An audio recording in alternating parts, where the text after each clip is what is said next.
Hey there, everyone. I'm Cheri Dixon, and welcome to Leadership Lessons with Cheri. So, let me give you a little nugget about my journey to this spot right here today. When I was 6 years old, I decided I was going to become a teacher. I know that sounds a little bit strange at 6 years old, but I just didn't want to be any kind of teacher. I decided that I wanted to be a PE teacher because I wanted to fix the phenomenon of obesity. Even weirder, right? I definitely say I'm one of those weirdies in life. But I really thought if I could help children learn healthy habits and ways to take care of their bodies, then they would grow up to be adults who use those healthy habits. Well, life got in the way, of course, and I did become a teacher, but I did have to change my major at one point. I started in physical education, but changed to elementary education, and the rest is history.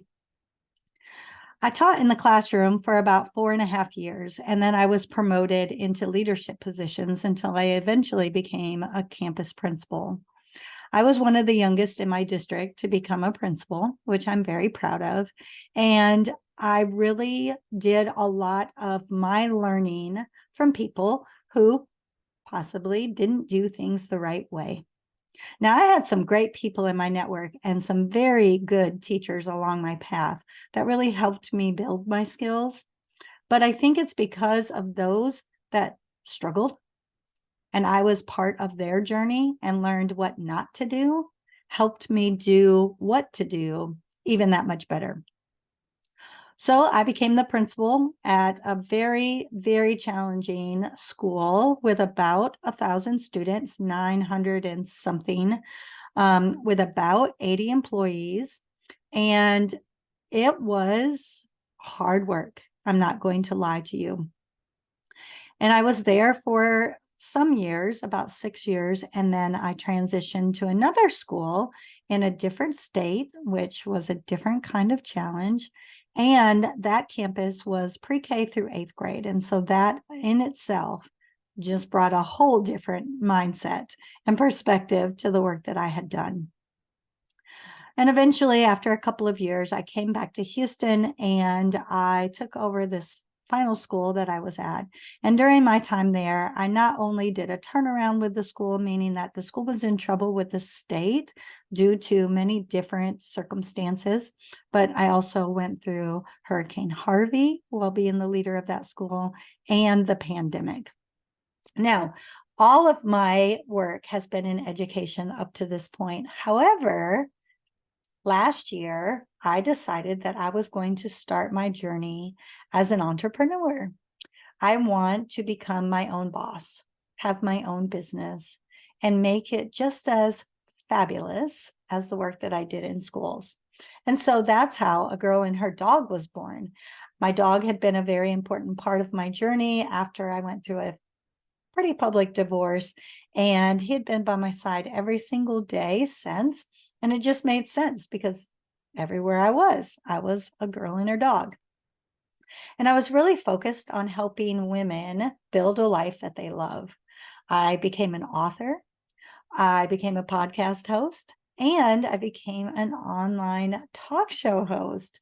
And all of the work I do in that area has been focused on working with women, and not just to build their own personal lives, but to build a life that they are thriving in. And that could include taking the next steps in their career or starting a career after being a stay-at-home mom for so many years. And now their children had been grown and left the home and all those types of things.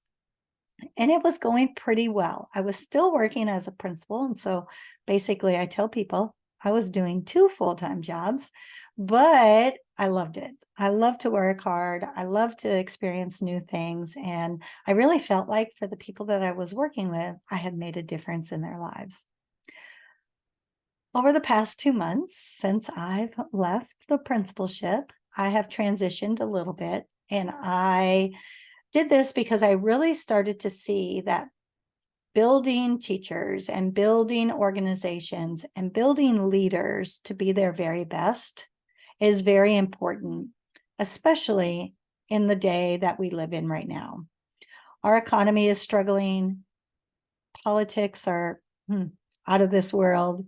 And I think we need good leaders to be able to step up and be able to say, at some point, enough is enough.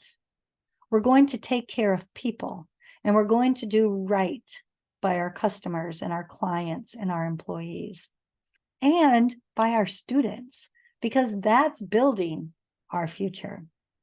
And so having that pivot in my own processes, I changed from A Girl and Her Dog coaching and consulting to Cheri Dixon consulting.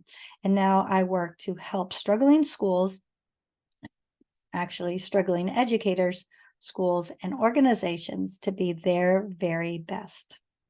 I have a couple of programs out right now. One of them, actually I have 3 programs. One of them is for new teachers, 0 to 2 years of experience, who want to build the skills that college does not teach them, that your schools and districts do not have time to give to them so that they can become the best version of them. I'm super excited about this program. It actually opens on July 18th. So when you start to listen to this, it will be 100% open. And we actually have a few people in the program. So that's exciting as well. I do see this could eventually be a game changer because so many new teachers either don't make it through the first year, quit at the end of the first year, or within 5 years. And that's what's one of the things that's causing this perpetual teacher shortage and causing schools to fail. So I hope that that's one way that I can help build that capacity. The other thing that I do is I have a coaching consulting system where I work with schools and small businesses that are struggling to help them take their setback and turn it into a comeback. I did 3 turnarounds in my time as a principal, and the research that I've done with struggling businesses as well, all of the processes and systems that I put in place in the 3 schools absolutely works for thriving organizations. And so what I do is I come in for a 3-day intensive period of time, work with the leader and the leadership team, depending upon how big the organization is, and I help them dig deep, figure out what's happening, make a plan for how to remedy the situation and how to implement that plan. Then I do follow-up for the next month, 2 months, 3 months, quarters, whatever it takes for us to get you back on track. It's an amazing program. It doesn't just do the work for you, it teaches you how to do the work. And that's what I think is super important, because as a teacher, I can take you to the take fish to you, right? But if I take you and teach you how to fish, you're going to thrive for so much longer. And then finally, my other program, which I really haven't been doing much to promote this yet. So this is kind of my first big with this program, but this is for leaders or people who are getting ready to become leaders. I call this Leadership Lessons with Cheri, just like this podcast. And it is really designed to help that person who's been thriving in their current position and they're beginning to think about leadership. Now, the reason that I developed this program is because I see so many people go into a leadership position, get the job because of who they know or because they do well at interviewing, and then they fail because they were not fully prepared for what was coming next. I really dig deep with my clients in this program to figure out, why do you want to become the leader? Because I can promise you, don't step up and become the leader because you think it's going to be easier, because it's not.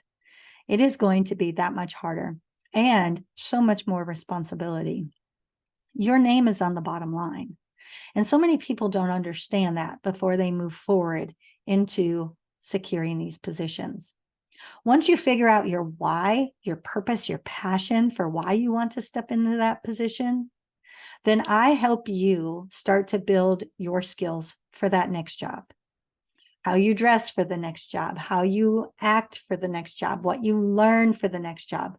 Now, it's not necessarily, in my case, going from a classroom teacher to become a principal, I had to get a master's program. This is not going to take place of that. This is going to give you the other stuff. Your college degree is going to give you a whole lot of theory and a whole lot of things in that type of realm, but this is going to be about real life, about preparing your heart and your soul, preparing your soft skills, your people skills to become the best leader that you can become. And then the program wraps up with helping you develop your resume and get yourself prepared for those interviews so that you can secure that first job. Now, that program I'm super proud of, because that's ultimately what I want to do in life, is help people moving into that next step and become the best that they can be. That's why I do the turnarounds with struggling organizations. That's why I develop programs for the teachers to help them be able to be their best. And then, of course, that's why I'm coming here with you for Leadership Lessons with Cheri. Now, I've been through a lot in my time as a leader, 16 years worth of experiences. And although people say, oh, well, that was just in a school, I beg to differ, because a school is an organization.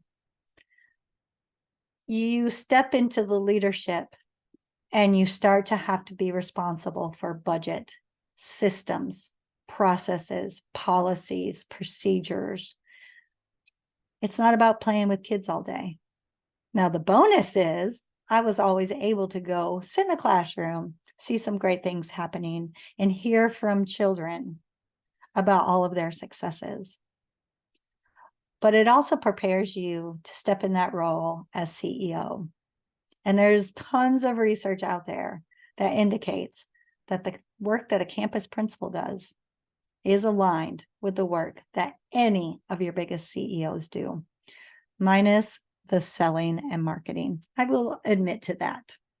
All right. So having said that, my plan for this podcast is to come to you each and every week on Monday and share with you just a little bit of information about how you start to build your best leadership. I plan to share stories about situations where you have to dig deep and figure out what you stand for and what you will stand for, meaning what you will put up with. Talk to you about setting expectations and how you communicate those expectations out.